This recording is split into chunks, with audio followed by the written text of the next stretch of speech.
Congressional hearings are the principal formal method by which committees collect and analyze information in the early stages of legislative policymaking. Whether confirmation hearings, a procedure unique to the Senate, legislative, oversight, investigative, or a combination of these. All hearings share common elements of preparation and conduct. Hearings usually include oral testimony from witnesses and questioning of the witnesses by members of Congress.George B. Galloway termed congressional hearings a gold mine of information for all the public problems of the United States.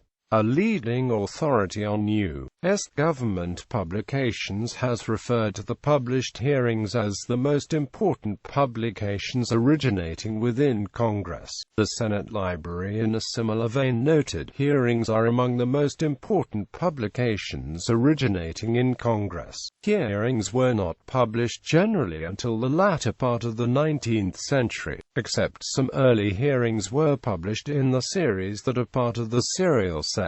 Published hearings did not become available for purchase from the United States government printing office until 1924 and were not distributed to depository libraries until 1938. Unlike the documents and reports that compiled in the serial set, hearings do not constitute a real series, although in the modern era a trend toward uniformity of numbering has resulted in all Senate hearings and prints for each congressional session being assigned a unique numerical designation published on the cover and title page. A growing number of House committees are assigning numerical or alphabetical designations for their publications. The Law Library of Congress, in a collaborative pilot project with Google, is undertaking the digitizing of the library's entire collection of printed hearings. As of 2010, 3 collections have been selectively compiled as a test. It is hoped the project will eventually provide full-text access of the entire collection, which will be posted online by Google and the library. ProQuest offers subscriptions to a database of digitized hearings covering 1824 to the present.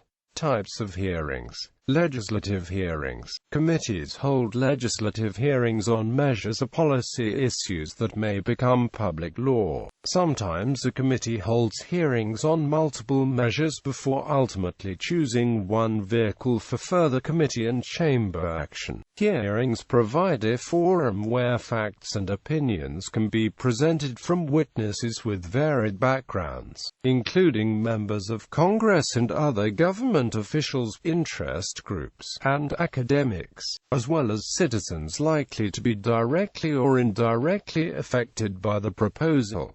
Oversight hearings. Oversight hearings review a study, a law, issue, or an activity, often focusing on the quality of federal programs and the performance of government officials. Hearings also ensure that the executive branch's execution goes with legislative intent, while administrative policies reflect the public interest. Oversight hearings often seek to improve the efficiency, economy, and effectiveness of government operations. A significant part of the committee's hearings workload is dedicated to oversight. For example, on a single day, May 8, 1996, the Senate Committee on Energy and Natural Resources held an oversight hearing to look into a recent increase in gasoline prices. The Committee on Governmental Affairs held an oversight hearing on the Internal Revenue Service. The Committee on Health, Education, Labor and Pensions held an oversight hearing on the implementation of the Family and Medical Leave Act, and the Committee on Indian Affairs held an oversight hearing on the impact of a recent Supreme Court case involving Indian gaming. Many committees oversee existing programs in the context of hearings on related legislation, or routinely perform oversight when it is time to reauthorize a program, so Also, oversight hearings may be combined with legislative hearings.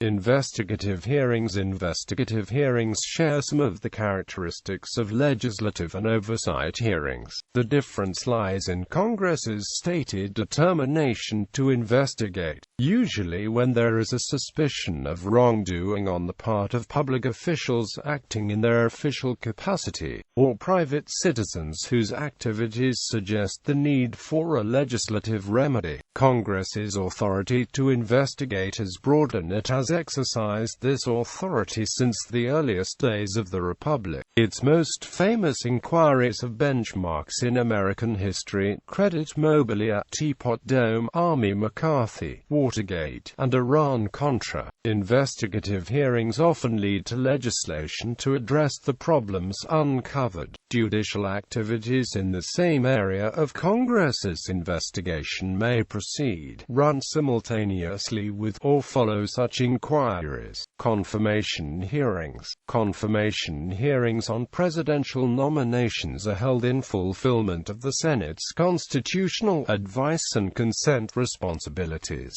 Each Senate committee holds confirmation hearings on presidential nominations to executive and judicial positions within its jurisdiction. These hearings often offer an opportunity for oversight into the activities of the nominee's department or agency. While the vast majority of confirmation hearings are routine, some are controversial. Similarly, the Senate, as required by the Constitution, must consent to the ratification of treaties negotiated by the executive branch with foreign governments. In October 1999, for example, the Committee on Foreign Relations and the Committee on Armed Services held hearings on the Comprehensive Nuclear Test Ban Treaty. Also that year, the Committee on Foreign Relations held hearings on ratifying tax treaties with Estonia, Venezuela, Denmark, and other nations. Although not as numerous as confirmation hearings, these hearings also allow the Senate to meet its constitutional responsibilities in an important area of public policy.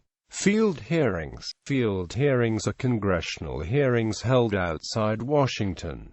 The formal authority for field hearings is found implicitly in the Chamber Rules. Senate Rule 26, paragraph 1 states that a committee is authorized to hold hearings at such times and places during the sessions, recesses, and adjourned periods of the Senate as it sees fit.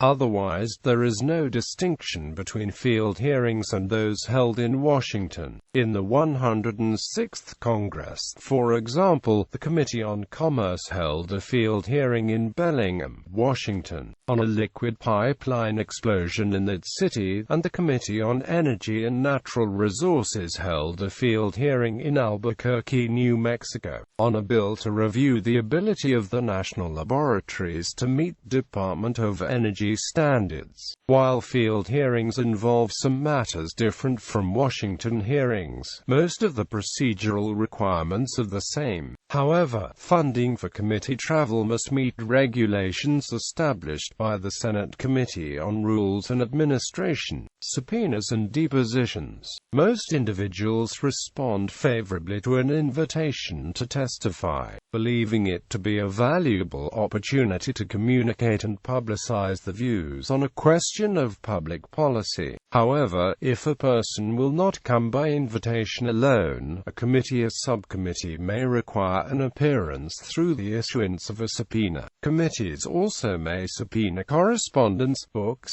papers, and other documents. Subpoenas are issued infrequently, and most often in the course of investigative hearings. Closing a hearing. The vast majority of committee hearings are open to the public, as required under Senate rules. But a hearing, like other committee meetings, may be closed for specific reasons stated in Senate rules. A committee may close a hearing if it involves national security information.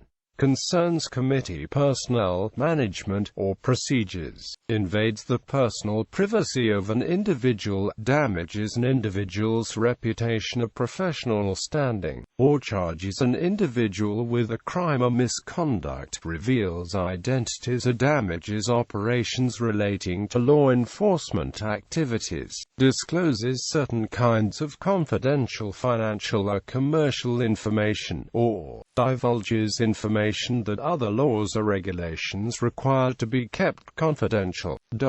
The Senate rules also contain a specific procedure for closing a hearing. By motion of any senator, if seconded, a committee may close a session temporarily to discuss whether there is a need to close a hearing for any of the reasons stated above. If so, the committee can close the hearing by majority roll call vote in open session. By this procedure, a committee can close a hearing or a series of sessions on a particular subject for no more than 14 calendar days.